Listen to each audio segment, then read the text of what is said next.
Sugar 300 ആയാലും 400 ആയാലും നമുക്ക് റിവേഴ്സ് ചെയ്ത് തിരിച്ചു കൊണ്ടുവരാം. അതുപോലെ തന്നെ നിങ്ങൾക്ക് മരുന്നില്ലാതെയും ഷുഗർ നിയന്ത്രിക്കാൻ കഴിയും. ഇന്ന് ഞാനിവിടെ പറയാൻ പോകുന്നത് പ്രമേഹ രോഗികൾക്ക് എങ്ങനെയാണ് മരുന്നില്ലാതെ അല്ലെങ്കിൽ ഷുഗർ തിരിച്ച് റിവേഴ്സ് ചെയ്ത് കൊണ്ടുവരാനായിട്ട് കഴിയുന്നത്, അതിനായിട്ട് നമ്മളിവിടെ എന്തൊക്കെയാണ് ചെയ്യുന്നത് എന്നുള്ളതിൻ്റെ എക്സ്പ്ലനേഷൻസ് ആണ്. നിങ്ങളും ഇതുപോലെ ചെയ്യുകയാണെങ്കിൽ ഉറപ്പായും ഒരു റിസൾട്ട് നിങ്ങൾക്ക് കിട്ടുന്നതായിരിക്കും. ഇന്ന് ഒരു വീട്ടിൽ 2 ഡയബറ്റിക് പേഷ്യൻ്റ് അല്ലെങ്കിൽ അതിൽ കൂടുതൽ ഡയബറ്റിക് പേഷ്യൻ്റ് ഉള്ളൊരു കാലഘട്ടത്തിലൂടെയാണ് നമ്മൾ കടന്നു പോകുന്നത്. ഇതിലെനിക്ക് ആദ്യം തന്നെ പറയാനുള്ളത്, ഡയബറ്റീസ് എന്ന് പറയുന്നത് ഒരു മാറാ രോഗമൊന്നുമല്ല, ഇതൊരു ജീവിതശൈലി രോഗമാണ്. നമ്മൾ ദൈനംദിനം പ്രവർത്തിച്ച് വരുന്നതിലുള്ള മിസ്റ്റേക്കുകൾ കാരണമാണ് നമുക്ക് ഇത്തരം അസുഖം വരുന്നത്. കൂടുതലായിട്ടും രക്തത്തിൽ ഷുഗറിൻ്റെ അളവ് കൂടുന്നത്. വ്യായാമ മുറകളിലൂടെയും ഭക്ഷണക്രമങ്ങളിലൂടെയാണ് നമ്മളിവിടെ ഇതിനെ നിയന്ത്രിക്കുന്നത്. അതാണ് നിങ്ങൾക്ക് പറഞ്ഞു തരാൻ ഉദ്ദേശിക്കുന്നതും. ഞാൻ doctor Amina, medical officer, Prana natural centre.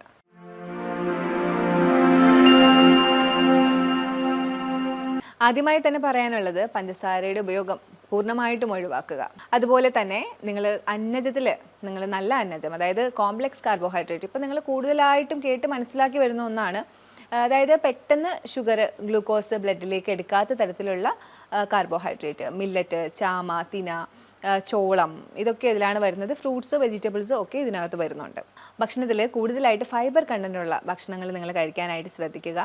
ഇത് എന്തിനാണ് പറയുന്നതെന്ന് വെച്ചാൽ, നമ്മൾ കൂടുതൽ ഫൈബർ കണ്ടൻറ്റുള്ള ഭക്ഷണം കഴിക്കുമ്പോൾ ഈ ഫൈബർ കണ്ടൻറ്റ് ഉള്ളത്, ഇൻസോലബിൾ ഫൈബർ കണ്ടൻറ്റ് ഉള്ള ഭക്ഷണമാകുമ്പോൾ നമുക്ക് കൂടുതൽ ഷുഗർ ഇൻടേക്ക് ബ്ലഡിലേക്ക് എടുക്കുന്നത് തടയും. എപ്പോഴും നിങ്ങളുടെ മെയിൻ കോഴ്സ് ഭക്ഷണത്തിൻ്റെ അടുത്ത് ഒരു ബൗൾ ഓഫ് ഫൈബർ ഉണ്ടാവണം എന്നുള്ളത് ഒരു തീർച്ചയായിട്ടുള്ള കാര്യമാണ്. കാരണം ഞാൻ നേരത്തെ പറഞ്ഞു, ഷുഗർ നമ്മുടെ ബ്ലഡിലേക്ക് എടുക്കുന്നത് തടയാനായിട്ടാണ് ഇത്തരം ഇൻസോലബിൾ ഫൈബറുള്ള ബൗള്, സാലഡ് കഴിക്കാനായിട്ട് പറയുന്നത്. ഇതിനകത്ത് നിങ്ങൾക്ക് ക്യൂക്കമ്പർ യൂസ് ചെയ്യാം, ക്യാരറ്റ് യൂസ് ചെയ്യാം, പലതരത്തിലുള്ള ലീവ്സ്, ലെറ്റ്യൂസ് അല്ലെങ്കിൽ ക്യാബേജസ്, മറ്റുള്ള ഇലകൾ നമുക്ക് കഴിക്കാൻ സാധിക്കുന്ന ഇലകൾ ഒക്കെ നിങ്ങൾക്ക് ഇതിനകത്ത് ആഡ് ചെയ്യാം. ഇതിൻ്റെ കൂടെ വ്യായാമ മുറകളായിട്ടുള്ള നടത്തവും യോഗയും മറ്റുള്ള ബ്രീത്തിങ് എക്സസൈസും ഒക്കെ ഇതിൻ്റെ കൂടെ നിങ്ങൾക്ക് ചെയ്തു കൊടുക്കുക. ഇങ്ങനെയാണ് നമ്മൾ കൂടുതലായിട്ടും ഡയബറ്റീസിനെ നിയന്ത്രിക്കുന്നത്. ഒരു ഡയബറ്റിക് പേഷ്യൻ്റ് എപ്പോഴും ചെറിയ അളവിലുള്ള ഭക്ഷണം കൂടുതൽ സമയങ്ങളിലായിട്ട് കഴിക്കുക. ഒരു 7 ടൈമൊക്കെ നിങ്ങൾക്ക് കഴിക്കാം, പക്ഷേ ഈ കഴിക്കുന്ന സമയത്ത് ചെറിയ അളവിലുള്ള ഭക്ഷണങ്ങളായിരിക്കണം കഴിക്കേണ്ടത്. അതായത് 2 റാഗി ദോശ, കുറച്ച് റൈസ്, ഇതിനെക്കുറിച്ചൊക്കെ ഞാൻ എന്തായാലും വരുന്ന ഇതിലേക്ക് ഞാൻ എക്സ്പ്ലെയിൻ ചെയ്യുന്നുണ്ടാവും. അപ്പോൾ അങ്ങനെ വേണം നിങ്ങൾ കഴിക്കാനായിട്ട്. അതുപോലെ തന്നെ ബാലൻസ് ചെയ്തിട്ട് കഴിക്കുക. പ്രോട്ടീൻ ഉണ്ടാവണം, ഫൈബർ ഉണ്ടാവണം, അന്നജം ഉണ്ടാവണം, നല്ല ഫാറ്റ് ഉണ്ടാവണം. ഇതെല്ലാം അടങ്ങിയ ഒരു പ്ലേറ്റ് വേണം ഒരു ഡയബറ്റിക് പേഷ്യൻ്റ് കഴിക്കാനായിട്ട്. ഡയബറ്റിക് പേഷ്യൻ്റ് എന്താണ് രാവിലെ കഴിക്കേണ്ടത് എന്നുള്ളൊരു ക്വസ്റ്റ്യൻ ഉണ്ടാവും. എന്ത് നമ്മൾ രാവിലെ കഴിക്കണം, എന്ത് ഉച്ചയ്ക്ക് കഴിക്കണം, എന്ത് വൈകിട്ട് കഴിക്കണം. എപ്പോഴും രാവിലെ നിങ്ങൾ എനർജറ്റിക് ആയിട്ടുള്ള ഭക്ഷണം കഴിക്കുക. അത് ആരായാലും എനർജറ്റിക് ആയിട്ട് കഴിക്കണം. ഡയബറ്റിക് പേഷ്യൻ്റ് എന്തായാലും എനർജറ്റിക് ആയിട്ട് തന്നെ കഴിക്കണം. അപ്പോൾ അന്നജവും പ്രോട്ടീനും കൂടുതൽ അടങ്ങിയിട്ടുള്ള ഭക്ഷണം കഴിക്കാനായിട്ട് ശ്രദ്ധിക്കുക. അതിൽ തന്നെ അന്നജം കോംപ്ലക്സ് സെലക്ട് ചെയ്യുക. റാഗി, ചാമ, മില്ലറ്റ് അങ്ങനെയുള്ളവ ചൂസ് ചെയ്യുക. അതിൻ്റെ കൂട്ടത്തിൽ നിങ്ങൾക്ക് പ്രോട്ടീനായിട്ട് ദാലോ, പയറോ അല്ലെങ്കിൽ ചനയോ എന്തെങ്കിലും എടുക്കാം, മുട്ട എടുക്കാം. നിങ്ങൾക്ക് നോൺ വെജ് യൂസ് ചെയ്യാൻ കുഴപ്പമില്ലാത്തവരാണെങ്കിൽ നോൺ വെജ് യൂസ് ചെയ്യാം. അപ്പോൾ എപ്പോഴും പ്രിപ്പറേഷനിൽ ശ്രദ്ധിക്കുക. അതിനെ കൂടുതൽ മോശമാക്കാത്ത രീതിയിൽ എരിവും പുളിയും ഒക്കെ കൂട്ടി ആക്കാതിരിക്കുക. ഡയബറ്റിക് പേഷ്യൻസ് ചായ കുടിക്കാമോ എന്നുള്ളത് കേരളത്തിൽ ഒരു വലിയ ക്വസ്റ്റ്യൻ തന്നെയാണ്. നമ്മൾ കൂടുതലും ചായ പ്രേമികളാണ്. ചായ കുടിക്കാമോ എന്ന ക്വസ്റ്റ്യത്തിനുപരി ഡയബറ്റിക് പേഷ്യൻസ് ചായ കുടിക്കുന്നത്, ഞാൻ ചായ കുടിക്കാറുണ്ട്, മധുരം ഇടാതെയാണ് ഞാൻ ചായ കുടിക്കുന്നതെന്ന് പറയും. പക്ഷേ അതിൻ്റെ കൂടെ ഒരു ബിസ്ക്കറ്റ് ഉണ്ടാവും. അപ്പോൾ ദയവ് ചെയ്ത് ഡയബറ്റിക് പേഷ്യൻസ് ഇത്തരം ശീലങ്ങൾ, നിങ്ങൾ ബിസ്ക്കറ്റ് അതുപോലുള്ള സാധനങ്ങൾ അങ്ങ് ഒഴിവാക്കുക. അതുപോലെ തന്നെ നിങ്ങൾ ചായ, അതിനകത്ത് വരുന്നത്, ഇപ്പം നിങ്ങൾക്ക് ചായ മധുരം ഇടാത്ത ചായയല്ലേ, അപ്പോൾ ഒരു ചായ കുടിക്കാമെന്ന് വിചാരിക്കും. പക്ഷേ അതിനകത്ത് വരുന്ന തേയിലയ്ക്കകത്ത് ഉള്ളൊരു പ്രോപ്പർട്ടി എന്ന് പറയുന്നത് നമ്മുടെ ബ്ലഡിനെ കോൺസെൻട്രേറ്റ് ആക്കും. അപ്പോൾ ഇങ്ങനെ കോൺസെൻട്രേറ്റ് ആക്കുമ്പോഴത്തേക്കും നമുക്ക് ഷുഗറിൻ്റെ ആ ഒരു ഹൈപ്പ് കൂടും ബ്ലഡിൽ. അങ്ങനെയാണ് ചായ നെഗറ്റീവായിട്ട് ബാധിക്കുന്നത്. അപ്പോൾ ഡയബറ്റിക് പേഷ്യൻ്റ് സത്യം പറഞ്ഞാൽ ചായ അങ്ങ് അവോയ്ഡ് ചെയ്യുന്നതാണ് നല്ലത്. കാരണം എന്തിനാണ് അങ്ങനെ ഒരു കാര്യം? അതിന് പകരം നിങ്ങൾക്ക് ഹെർബൽ ടീയോ അല്ലെങ്കിൽ പച്ചക്കറിയുടെ ജ്യൂസുകൾ, അതെങ്ങനെ പറയാൻ കാര്യം, കാലറി റെസ്ട്രിക്റ്റ് ചെയ്യാനായിട്ടാണ്. ഹെർബൽ ടീക്കകത്ത് നിങ്ങൾക്ക് സിന്നമണോ, അതായത് കറുവപ്പട്ട ഇട്ടിട്ടോ ഇഞ്ചി ഇട്ടിട്ടോ എന്തെങ്കിലുമൊക്കെ, ശംഖുപുഷ്പം, തുളസിയില അങ്ങനെയുള്ളതൊക്കെ ചേർത്തിട്ടുള്ള ഹെർബൽ ടീ നിങ്ങൾക്ക് ഓപ്റ്റ് ചെയ്യാം. അതുപോലെ തന്നെ നിങ്ങൾക്ക് കുമ്പളനീര്, കുക്കുംബറിൻ്റെ നീര്, ക്യാരറ്റ്, അങ്ങനെ പലതും, അല്ലെങ്കിൽ ഇലകളുടെ ജ്യൂസ് ഒക്കെ നിങ്ങൾക്ക് ഓപ്റ്റ് ചെയ്യാം. ഇതിൻ്റെ കൂട്ടത്തിൽ കുറച്ച് നട്ട്സ് സോക്ക് ചെയ്ത് രാവിലെ കഴിക്കുന്നത് വൈകിട്ട് കഴിക്കുന്നതും വളരെ നല്ലതാണ്. അപ്പോൾ അപ്പോൾ ഇത്രയൊക്കെ കഷ്ടപ്പെട്ട് നമ്മൾ ഈ ഡയബറ്റീസിനെ നിയന്ത്രിക്കേണ്ടതുണ്ടോ എന്നുള്ളൊരു ക്വസ്റ്റ്യൻ വരുന്നുണ്ട്. ഈ ഇത്രയും നമ്മൾ ചായ അവോയ്ഡ് ചെയ്യുന്നു, മധുരം അവോയ്ഡ് ചെയ്യുന്നു, ഒന്നുമില്ല എന്നുള്ളൊരു ഫീലുണ്ട്. നമുക്കൊരു പൊതുവേ ഉള്ളൊരു സംസാരമുണ്ട്, ഡയബറ്റീസ് രോഗികൾ ഈ മരുന്ന് കഴിച്ചിട്ടാണ് അവരുടെ ഓർഗൻസൊക്കെ നശിച്ചു പോകുന്നതെന്ന്. സത്യം പറഞ്ഞാൽ അതിന് വ്യക്തമായിട്ടുള്ള സ്റ്റഡി ഇല്ല. ഡയബറ്റീസ് രോഗികൾ സത്യം പറഞ്ഞാൽ അവർ ഡയബറ്റീസ് നിയന്ത്രിക്കാത്തത് കാരണമാണ് അവർക്ക് അവയവങ്ങൾക്ക് പ്രശ്നം വരുന്നത്. നമുക്കിത് കൃത്യമായിട്ട് ഞാനിത് പറഞ്ഞു തരാം. ഡയബറ്റീസ് ഉണ്ടാകുമ്പോൾ നമുക്ക് ക്രമാതീതമായി വർദ്ധിച്ചു വരുമ്പോൾ നമ്മൾ ടാബ്ലറ്റ്സ് യൂസ് ചെയ്യും. അലോപ്പതി ഡോക്ടേഴ്സിൻ്റെ അടുത്ത് പോയി ടാബ്ലറ്റ്സ് യൂസ് ചെയ്യും. അറ്റ് ദ സെയിം ടൈം നിങ്ങൾ ഭക്ഷണം നിയന്ത്രിക്കില്ല. കാരണം നമ്മൾ ടാബ്ലറ്റ് കഴിക്കുമല്ലേ, ഭക്ഷണം നിയന്ത്രിക്കില്ല. ഇപ്പോൾ രാവിലെ എടുക്കുന്ന ടാബ്ലറ്റ് അല്ലെങ്കിൽ വൈകിട്ട് എടുക്കുന്ന ടാബ്ലറ്റ്, അതിനിടയിലുള്ള സമയത്ത് നിങ്ങൾക്ക് ഷുഗർ ഹൈക്ക് ഉണ്ടാവും നമ്മുടെ ബ്ലഡിൽ. ആ സമയങ്ങളിൽ അങ്ങനെ ഓരോ ദിവസവും ഷുഗർ ഹൈക്ക് ഉണ്ടാവുന്ന സമയമുണ്ട് ബ്ലഡിൽ. അങ്ങനെ ഓരോ ദിവസവും കടന്നു പോയി കാലക്രമേണ നിങ്ങളുടെ ഓരോ രക്തക്കുഴലുകൾക്കും ചെറിയ ചെറിയ ക്ഷതങ്ങളുണ്ടാവും. അതുപോലെ തന്നെ നെർവസ് സിസ്റ്റത്തിന് ക്ഷതങ്ങളുണ്ടാവും. അനിയന്ത്രിതമായ ഈ ഒരു ഷുഗർ കാരണമാണ് നിങ്ങളുടെ അവയവങ്ങൾക്ക് പ്രശ്നം ഉണ്ടാകുന്നത്. അല്ലാതെ ഒരിക്കലും അലോപ്പതി മരുന്ന് കഴിച്ചത് കൊണ്ട് മാത്രമല്ല നിങ്ങൾക്ക് ഇത്രയും പ്രശ്നം ഉണ്ടാവുന്നത്. അതുകൊണ്ട് തന്നെ ഷുഗർ നിയന്ത്രിക്കുന്നത് അത്രയും അത്യാവശ്യമാണ്. കാലക്രമേണ നമുക്ക് നഷ്ടപ്പെടുന്നത് ചെറിയ അവയവങ്ങളല്ല. ഞാൻ പറഞ്ഞു തരാം. Diabetic neuropathy, diabetic nephropathy, diabetic retinopathy, ഇത്തരം കാര്യങ്ങളാണ്. അതായത് നെർവസ് സിസ്റ്റം റിലേറ്റഡ് ആയിട്ടുള്ള കാലിൽ തരിപ്പ്, മരവിപ്പ് അനുഭവപ്പെടുക എന്ന് ഡയബറ്റിക് പേഷ്യൻസ് പറയും. അപ്പോഴേ പറയാം അത് കുറേ നാളായില്ലേ മരുന്ന് കഴിക്കുന്നു. ഒരിക്കലുമല്ല, കുറേ നാളായി മരുന്ന് കഴിക്കുന്നതിനൊപ്പം നിങ്ങൾ അനിയന്ത്രിതമായിട്ട് ഷുഗർ കൊണ്ടുപോയി എന്നുള്ളതാണ്. ഇനി അടുത്ത കാര്യം, ഡയബറ്റിക് ന്യൂറോപ്പതി, കണ്ണിന് പ്രശ്നം വരും. ഷുഗറുള്ള പേഷ്യൻസിന് പെട്ടെന്ന് കണ്ണിന് പ്രശ്നങ്ങൾ വരും. അതും ഇതേ കാരണമാണ്. കൂടുതലായിട്ട് ബ്ലഡിൽ ഷുഗർ കൂടി നിൽക്കുന്ന, ഒരു ദിവസത്തിൽ ഒരു നേരം അല്ലെങ്കിൽ 2 നേരം ഇത്തരത്തിൽ കൂടുന്നുണ്ട് മരുന്ന് കഴിച്ചിട്ടും. കാരണം നമ്മൾ അനിയന്ത്രിതമായിട്ടാണ് കൊണ്ടുപോകുന്നത്. അടുത്തത് കിഡ്നിക്ക്, അതായത് കിഡ്നിക്ക് തകരാറ് മരുന്ന് കഴിച്ച് വരുന്നെന്ന് പറയുന്നത്.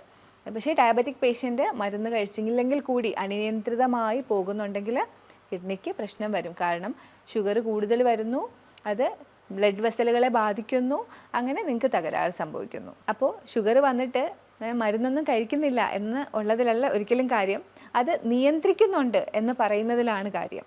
ഇനി നമുക്ക് ഉച്ചഭക്ഷണത്തിനെ കുറിച്ച് പറയാം. ഷുഗർ പേഷ്യൻസ് എങ്ങനെയാണ് ഉച്ചഭക്ഷണം കഴിക്കേണ്ടത്? നമ്മളിവിടെ ഒരു ബൗള് റൈസ്, ഒരു ചെറിയ ബൗള് റൈസ്, അതേ ബൗളിൽ 2 ബൗള് വെജിറ്റബിൾസ്, അതുപോലെ തന്നെ കുറച്ച് പ്രോട്ടീൻ, അതുപോലെ തന്നെ കുറച്ച് ഫാറ്റ്, നല്ല ഫാറ്റായിട്ട് തൈര് അല്ലെങ്കിൽ കോക്കനട്ട് ചട്നിയാണ് കൊടുക്കുന്നത്. കാർബോഹൈഡ്രേറ്റ് ആയിട്ട് നമ്മൾ കൊടുക്കുന്നത് ഒന്നുകിൽ ബ്രൗൺ റൈസ് ആയിരിക്കും അല്ലെങ്കിൽ മില്ലറ്റ് ആയിരിക്കും. വെജിറ്റബിൾസ് കൂടുതലായിട്ടും ഉപയോഗിക്കുന്നത് ബോട്ടിൽ ഗാർഡ് വെറൈറ്റീസ് ആയിരിക്കും. അതായത് നമ്മുടെ ഗാർഡ് വെറൈറ്റീസ്, കുക്കുംബർ, പിന്നെ ഈ പടവലങ്ങ, കുമ്പളങ്ങ, അങ്ങനെ വാട്ടർ കണ്ടൻ്റ് ഉള്ളത്. പിന്നെ കായ വളരെ നല്ലതാണ്. അതുപോലെ തന്നെ ബീൻസ്, ഒത്തിരി നാരുള്ളതാണ് ഇതിന് വേണ്ടത്. ബ്രോക്കലീസ്, ക്യാരറ്റ്സ്, ഇതൊക്കെ നമുക്ക് ഇതിനകത്ത് ഉൾപ്പെടുത്തി കൊടുക്കാം. എപ്പോഴും ബാലൻസ്ഡ് ആയിട്ടുള്ളൊരു പ്ലേറ്റ് തന്നെ എടുക്കാനായിട്ട് ശ്രദ്ധിക്കുക. ഇത്തരം ബാലൻസിൽ പോകുമ്പോൾ നിങ്ങൾക്ക് കിട്ടുന്നതെന്ന് പറഞ്ഞാൽ, നേരത്തെ ഞാൻ പറഞ്ഞു, ഫൈബർ കൂടുതൽ കഴിക്കുന്നതോടുകൂടി നിങ്ങൾക്ക് നിങ്ങളുടെ ഷുഗർ കണ്ടൻറ്റ് ബ്ലഡിലേക്ക് അബ്സോർബ് ചെയ്യുന്നത് കുറയും. ഇങ്ങനെയാണ് നിങ്ങൾക്ക് ഷുഗർ കൺട്രോൾ ആവുന്നത്. ഇനി ഷുഗർ പേഷ്യൻസ് ഡിന്നർ എങ്ങനെ കഴിക്കണം എന്നായിരിക്കും അടുത്ത ക്വസ്റ്റ്യൻ. അതിന് മുമ്പ് ഞാൻ പറയുകയാണ്, ഡിന്നർ അല്ലെങ്കിൽ ഉച്ചഭക്ഷണം, രാവിലത്തെ ഭക്ഷണമൊക്കെ ഞാൻ പറഞ്ഞു. അപ്പോൾ ഞാൻ പറഞ്ഞു നിങ്ങൾ കുറഞ്ഞ ക്വാണ്ടിറ്റിയിൽ വേണം കഴിക്കാമെന്ന് പറഞ്ഞിട്ടുണ്ട്. അപ്പോൾ ഈ കുറഞ്ഞ ക്വാണ്ടിറ്റിയിൽ കഴിക്കാൻ വേണ്ടി ഇടയ്ക്ക് ഒരു ലഘു ഭക്ഷണം, അതായത് മിഡ് മോർണിംഗ്, മിഡ് നൂൺ, നമ്മുടെ ഈവനിങ്, അങ്ങനെ ഒരു പദ്ധതി നിങ്ങൾ എപ്പോഴും വെക്കാൻ നോക്കണം. അപ്പം മിഡ് മോർണിംഗ് ആയിട്ട് എപ്പോഴും ബട്ടർ മിൽക്കോ അല്ലെങ്കിൽ ഒരു ചെറിയ സ്മൂതി, ഒത്തിരി നട്ട്സും ഒരു ബേസായിട്ട് അധികം ഷുഗർ ഇല്ലാത്തൊരു ഫ്രൂട്ട്, കോക്കനട്ട് മിൽക്ക് ഒക്കെ ചേർത്തിട്ടുള്ളൊരു സ്മൂതിയോ ഒക്കെ നിങ്ങൾക്ക് ഓപ്റ്റ് ചെയ്യാം. ഉച്ചയ്ക്ക് ശേഷമാണെങ്കിൽ ഒരു ജ്യൂസോ, ഒരു കുക്കുംബർ ജ്യൂസോ എന്തെങ്കിലും ഉച്ചയ്ക്കത്തെ ഭക്ഷണത്തിന് ശേഷം, അതായത് വൈകിട്ട് നമ്മളൊരു ചായ ടൈം ഉണ്ടല്ലോ, ഒരു 5 മണി, അതിനിടയ്ക്ക് നിങ്ങളത് കഴിക്കണം. അതുപോലെ തന്നെ ഈ ചായ ടൈമിൽ നിങ്ങളൊരു ഹെർബൽ ടീയും കുറച്ച് നട്ട്സും ഒക്കെ കഴിക്കാനായിട്ട് ശ്രദ്ധിക്കണം. നമുക്ക് ഒരുപാട് എനർജി വേണം, കാരണം ഡയബറ്റിക് ആണ്. അപ്പോൾ നമുക്ക് മസിൽ വേസ്റ്റിംഗ് ഒക്കെ ഉണ്ടാവും. അപ്പോൾ നമുക്ക് ഒത്തിരി എനർജി വേണ്ട ആൾക്കാരാണ്. അറ്റ് ദ സെയിം ടൈം നമുക്ക് ഷുഗറും കൺട്രോൾ ചെയ്യണം. അതുകൊണ്ടാണ് എപ്പോഴും പറയുന്നത് ചെറിയ ചെറിയ ഇടവേളകളിൽ ചെറിയ ക്വാണ്ടിറ്റിയിൽ ഭക്ഷണം കഴിക്കണം എന്ന്. ഡിന്നറിനെ കുറിച്ച് പറയുകയാണെങ്കിൽ എപ്പോഴും പ്രോട്ടീൻ റിച്ച് ആയിട്ടുള്ള ഫാറ്റ് കുറഞ്ഞ ഭക്ഷണമാണ് ഡിന്നറായിട്ട് ഓപ്റ്റ് ചെയ്യാനുള്ളത്. നമുക്ക് എല്ലാവർക്കും അറിയാം, രാത്രിയാണ്, നമ്മൾ പണ്ട് മുതലേ കേൾക്കുന്നതാണ്, രാത്രിയാണ് വളർച്ച, രാത്രിയാണ് നമ്മുടെ അവയവങ്ങളൊക്കെ ഡീടോക്സിഫൈ ചെയ്യുന്നത് എന്നൊക്കെ നമ്മൾ കേൾക്കാറുണ്ട്. അപ്പോൾ രാത്രിക്ക് കിടക്കുന്നതിന് മുമ്പ് നമ്മൾ നല്ല പ്രോട്ടീൻ അടങ്ങിയിട്ടുള്ള ഭക്ഷണം കഴിക്കണം. അത് നമുക്ക് മസിൽ മാസ് കൂടാനായിട്ടാണ്. നമുക്ക് എല്ലാവർക്കും അറിയാം, ഷുഗർ പേഷ്യൻസിന്, ഡയബറ്റിക് പേഷ്യൻസിന്, പ്രമേഹ രോഗികൾക്ക് ഇങ്ങനെ മസിൽ വേസ്റ്റിംഗ് ഉണ്ടാവും, അവരുടെ മസിൽസിന് ബലക്ഷയം ഉണ്ടാവും. അപ്പോൾ ഈ രാത്രി കൂടുതൽ പ്രോട്ടീൻസ് കഴിച്ചു കഴിഞ്ഞാൽ നമ്മുടെ ഈ ഒരു ബലക്ഷയത്തിന് ഒരു കുറവുണ്ടാവും, നമ്മുടെ മസിലിൻ്റെ ബലക്ഷയത്തിന് ഒരു കുറവുണ്ടാവും. അപ്പോൾ കൂടുതലായിട്ടും പ്രോട്ടീനായിട്ട് നിങ്ങൾക്ക് പയറോ ചനയോ ദാലോ അല്ലെങ്കിൽ മുട്ടയോ ഇറച്ചി കഴിക്കുന്നവരാണെങ്കിൽ അങ്ങനെയോ, നേരത്തെ പറഞ്ഞ പോലെ അതിനെ നിങ്ങൾ കൂടുതൽ വഷളാക്കാതിരിക്കുക, നല്ല രീതിയിൽ കുക്ക് ചെയ്യുക, ഒരുപാട് ഡീപ്പ് ഫ്രൈ ചെയ്യാതെ ഒത്തിരി സ്പൈസി ആയിട്ട് അങ്ങനെയൊന്നും കഴിക്കാതിരിക്കുക, നല്ല നമ്മുടെ വയറ്റിന് ചേരുന്ന രീതിയിൽ പ്രിപ്പയർ ചെയ്ത് കഴിക്കുക. അതുപോലെ തന്നെ രാത്രിയിൽ നിങ്ങൾക്ക് കഴിക്കാൻ പാടില്ല എന്ന് പറയാനുള്ളത് തൈര്, കാരണം കൊഴുപ്പ് അടങ്ങിയിട്ടുള്ളത് നിങ്ങൾ കഴിക്കുവാണെങ്കിൽ ഇൻസുലിൻ്റെ പ്രവർത്തനം നടക്കില്ല. അതുപോലെ തന്നെ നിങ്ങൾ ഡീപ്പ് ഫ്രൈഡ് ആയിട്ടുള്ളതൊന്നും കഴിക്കാതിരിക്കുക രാത്രി. മിക്ക ആളുകൾക്കുള്ളൊരു ശീലമാണ് മെയിൻ കോഴ്സ് കഴിഞ്ഞ ഉടനെ നമ്മൾ എന്തെങ്കിലും മധുരമുള്ളത് കഴിക്കുക, അല്ലെങ്കിൽ ഒരു ചായ കുടിക്കുക, ഇങ്ങനെയൊക്കെയുള്ള ശീലങ്ങളുണ്ട്. അപ്പോൾ ഇത് ചെറുപ്പകാലത്താണെങ്കിൽ വലിയ പ്രശ്നമില്ല. നമ്മളൊരു പ്രായം കഴിഞ്ഞു കഴിഞ്ഞാൽ ഇങ്ങനത്തെ ശീലങ്ങൾ വെക്കുമ്പോൾ നമുക്ക് ഉണ്ടാവുന്നത്, നമ്മളൊരു ഭക്ഷണം മെയിൻ കോഴ്സ് കഴിഞ്ഞതിന് ശേഷം ഇങ്ങനെ കഴിക്കുകയാണെങ്കിൽ അതിലുള്ള ടോക്സിസിറ്റീസ് പെട്ടെന്ന് അബ്സോർബ് ചെയ്യും, അത് ഏതായാലും. അപ്പോൾ ഇപ്പോൾ ഷുഗർ ആണെങ്കിൽ പോലും, ഫ്രക്ടോസ് ആണെങ്കിൽ പോലും ഏറ്റവും പെട്ടെന്ന്, ഇപ്പോൾ ഷുഗർ നമ്മളിപ്പം പഴവർഗ്ഗങ്ങളാണ് കഴിക്കുന്നതെങ്കിൽ അത് പെട്ടെന്ന് അബ്സോർബ് ചെയ്യുന്ന ഒരവസ്ഥയാണ്. ചായ ആണെങ്കിൽ ചായയിലുള്ള ആ ഒരു ഘടകങ്ങളൊക്കെ പെട്ടെന്ന് അബ്സോർബ് ചെയ്യും. അപ്പോൾ ഇത്തരത്തിലുള്ള ശീലങ്ങൾ, അത് കഴിച്ച ഉടനെ ഉള്ള ഒരു ലഘു ഭക്ഷണം അതിൻ്റെ കൂടെ കഴിക്കുന്നത് ഒഴിവാക്കുക. ഭക്ഷണത്തിന് ശേഷമുള്ള ഈ ഫ്രൂട്ട്സ് ആയാലും ചായ ആയാലും എടുക്കുന്ന രീതിയെക്കുറിച്ച് പറയുമ്പോൾ എനിക്ക് ഓർമ്മ വരുന്നത്, എനിക്ക് പരിചയമുള്ള ഒരാൾ ഒരുപാട് നാൾ ഇവർ ഭക്ഷണത്തിന് ശേഷം ഫ്രൂട്ട്സ് കഴിക്കുമായിരുന്നു. ഒത്തിരി ഹെൽത്തി ആണെന്ന് നമ്മളൊക്കെ ഒരുപാട് നാൾ വിശ്വസിച്ചിരുന്നതാണ്, ഇപ്പോൾ മാറി മാറി വരുന്നുണ്ട്. ഭക്ഷണത്തിന് ശേഷം ഇവർ ഫ്രൂട്ട്സ് കഴിക്കും. അങ്ങനെ ഒരുപാട് നാളുകൾ അങ്ങനെ കഴിച്ച് വന്ന ഒരിക്കൽ അസഹനീയമായ വയറുവേദനയാണ് ഇദ്ദേഹത്തിന്. അങ്ങനെ സഹിക്കാൻ പറ്റാതെ ഹോസ്പിറ്റലിൽ പോകുമ്പോൾ അവരൊരു ടാബ്ലറ്റ് കൊടുക്കും, അപ്പോൾ ആ വേദന കുറയും. വീണ്ടും ഇത് തന്നെയാണ്, വീണ്ടും ഇങ്ങനെ വേദന വരുന്നുണ്ട്. അങ്ങനെ അവർ കേരളത്തിലേക്ക് വരികയും ഒരു പ്രകൃതി ചികിത്സാലയത്തിൽ പോവുകയും ചെയ്തു. അവർ ക്രമം പറഞ്ഞു കൊടുത്തു എങ്ങനെയാണ് കഴിക്കേണ്ടത്. അതുപോലെ തന്നെ 10 ദിവസത്തെ ട്രീറ്റ്മെൻ്റ് ആണല്ലോ, ആ സമയത്ത് ക്രമത്തിൽ കഴിച്ചപ്പോൾ ഇദ്ദേഹത്തിൻ്റെ വേദനയൊക്കെ മാറി. അപ്പോൾ ഈ ഫുഡിൻ്റെ ക്രമം അത്രയധികം ഇമ്പോർട്ടൻ്റ് ആണ്. ഒരിക്കലും നിങ്ങളൊരു മെയിൻ കോഴ്സ് കഴിഞ്ഞിട്ട് ഇത്തരം ലഘു ഭക്ഷണങ്ങൾ, അതായത് ഫ്രൂട്ട്സ് അല്ലെങ്കിൽ ചായ അല്ലെങ്കിൽ മധുരങ്ങൾ കഴിക്കാതിരിക്കുക. അത് നിങ്ങളെ ഒത്തിരി എഫക്റ്റ് ചെയ്യും. ആദ്യമാണ് നിങ്ങൾ ഇത്തരം ഫ്രൂട്ട് അല്ലെങ്കിൽ റോ ഒക്കെ കഴിക്കാനുള്ളത്. പിന്നീട് നിങ്ങൾ അന്നജവും പ്രോട്ടീനും ഒക്കെ കഴിക്കുക. പതുക്കെ കൂടി വരുന്ന രീതിയിലാണ് നിങ്ങൾ കഴിക്കേണ്ടിയുള്ളത്. അപ്പോൾ അതൊരിക്കലും നിങ്ങൾ റിവേഴ്സ് ചെയ്ത് കഴിക്കാതിരിക്കുക. കൂടുതൽ ആളുകൾക്കുള്ളൊരു സംശയമാണ്, അല്ലെങ്കിൽ മാൽ പ്രാക്ടീസ് ചെയ്തുകൊണ്ടിരിക്കുന്ന ഒരു കാര്യമാണ് ഫ്രൂട്ട്സ് കൂടുതൽ കഴിക്കുക. ഫ്രൂട്ട്സിനകത്ത് ഫ്രക്ടോസ് അല്ലേ എന്നുള്ളൊരു രീതിയിൽ, ഫ്രക്ടോസ് അതിന് ഗ്ലൂക്കോസ് അല്ലല്ലോ, ഗ്ലൂക്കോസ് കൂടുന്നതല്ലേ പ്രശ്നം. ഈ ഫ്രക്ടോസ് എന്ന് പറയുന്നത് ഗ്ലൂക്കോസിൻ്റെ ഒരു ഭാഗമാണ്, അതുപോലെയുള്ളതാണ്. അത് വിഘടിച്ച് കഴിഞ്ഞാൽ ഗ്ലൂക്കോസ് തന്നെയാണ് ആവുന്നത്. അപ്പോൾ ഫ്രക്ടോസ് കൂടുതൽ അളവ് നമ്മുടെ ഉള്ളിൽ എത്തിക്കഴിഞ്ഞാൽ അത് ഗ്ലൂക്കോസായിട്ട് തന്നെയാണ് മാറുന്നത്. അതായത് ഞാൻ എപ്പോഴും പറയും, അമിതമായാൽ അമൃതും വിഷം. എല്ലാവരും ചോദിക്കുക അത് കഴിക്കാവോ, ഇത് കഴിക്കാവോ?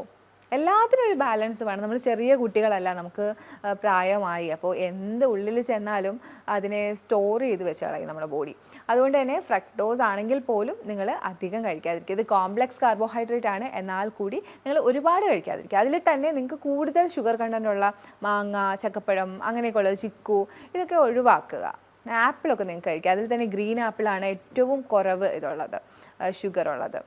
ആപ്പിൾ കഴിക്കാം, മുസംബീസ് കഴിക്കാം, ഗോവ വളരെ നല്ലതാണ്, നമ്മുടെ പേരക്ക, അതൊക്കെ ആണെങ്കിൽ നിങ്ങൾക്ക് ഓപ്റ്റ് ചെയ്യാം. അതുപോലെ തന്നെ നമ്മുടെ പേഷ്യൻസ് എപ്പോഴും ചോദിക്കുന്നത്, എന്താ നമുക്ക് മാത്രം ഫ്രൂട്ട് ജ്യൂസ് തരാതെ ഇങ്ങനെ വെജിറ്റബിൾ ജ്യൂസ് തരുന്നത്? നിങ്ങൾ ഹോൾ ഫ്രൂട്ട് കഴിച്ചോളൂ, നിങ്ങൾ ഫ്രൂട്ട് കട്ട് ചെയ്ത് കഴിച്ചോളൂ ഷുഗർ പേഷ്യൻസ്. ഒരിക്കലും ജ്യൂസാക്കി കുടിക്കാതിരിക്കാൻ ശ്രദ്ധിക്കുക. കാരണം ജ്യൂസാക്കി കുടിക്കുമ്പോൾ സംഭവിക്കുന്നത്, ഈ ജ്യൂസിൽ നിന്ന് ഡയറക്റ്റ് നിങ്ങൾക്ക് പെട്ടെന്ന് ഗ്ലൂക്കോസ് അബ്സോർബ് ചെയ്യും. അതിനകത്ത് പിന്നെ ഫൈബർ ഇല്ലല്ലോ. എന്നാൽ അറ്റ് ദ സെയിം ടൈം നിങ്ങളതൊരു ഹോൾ ഫ്രൂട്ടായിട്ടാണ് കഴിക്കുന്നതെങ്കിൽ ഫൈബർ കണ്ടൻറ്റ് കൂടിയുണ്ട്, അത് നിങ്ങളുടെ ഷുഗർ ഇൻടേക്ക് ബ്ലഡിലേക്ക് എടുക്കുന്നത് അങ്ങ് തടഞ്ഞോളും.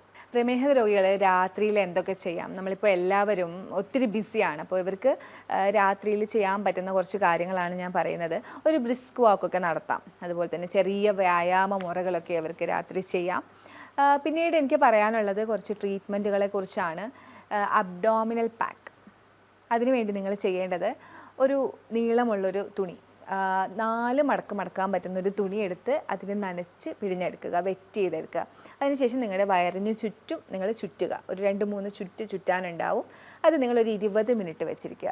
അപ്പോൾ ഒരു നനഞ്ഞ തുണി ചുറ്റുന്നത് കൊണ്ട് ഇപ്പോൾ എന്തുണ്ടാവാമെന്ന് നിങ്ങൾക്ക് സംശയം ഉണ്ടാവും. ഇതിൽ നമുക്കൊരു ഫിസിയോളജി വർക്ക് ചെയ്യുന്നുണ്ട്.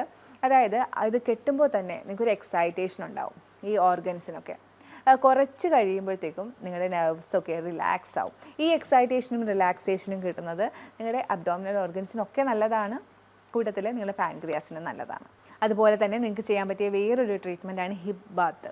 ഹിപ്പ് ബാത്ത് ടബാണ് നമ്മൾ ഹോസ്പിറ്റൽസിൽ യൂസ് ചെയ്യുന്നത്. പക്ഷേ നിങ്ങൾക്ക് വീട്ടിൽ തുണി അലക്കാൻ ഉപയോഗിക്കുന്ന ടബോ, നിങ്ങൾക്ക് ഇരിക്കാൻ പരുവത്തിലുള്ള എന്തെങ്കിലും ഒരു ടബ് നിങ്ങൾക്ക് യൂസ് ചെയ്യാം.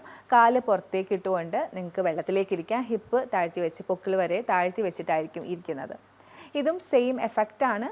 നമ്മുടെ നെർവ്സിനെ ആദ്യം എക്സൈറ്റ് ചെയ്യുന്നു, ഉത്തേജിപ്പിക്കുന്നു, പിന്നെ അത് റിലാക്സ് ചെയ്യുന്നു.